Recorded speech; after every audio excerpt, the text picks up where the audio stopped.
સુરતના સતત વધી રહેલી વાહન ચોરીની ઘટના વચ્ચે એફઆઈઆરમાં નોંધાયેલા વાહન ચોરીની ઘટનાનો ચોક બજાર પોલીસે ભેદ ઉકેલી કાઢ્યો છે અને ચોરીની બાઇક સાથે રીઢા વાહન ચોરને ઝડપી પાડ્યો હતો.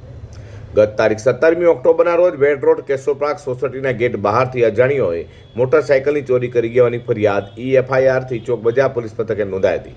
તો કે બીજી તરફ સુરત પોલીસ કમિશનર અનુપમસિંહ ગેહલોત તથા ખાસ police commissioner sector 1 Vamang Jami, નાયબ police commissioner zone 3 Raghav Jain અને મદદનીશ police commissioner division R Ahir દ્વારા એફઆઈઆર પરથી પોલીસ મથકમાં નોંધેલા ગુનાનો ઉકેલ આપેલા આદેશને લઈને ચોક બજાર પીઆઈ એનજી ચૌધરીના માર્ગદર્શન હેઠળ પીએસઆઈ એએસઆઈ મકરાની ટીમ પેટ્રોલિંગમાં હતી.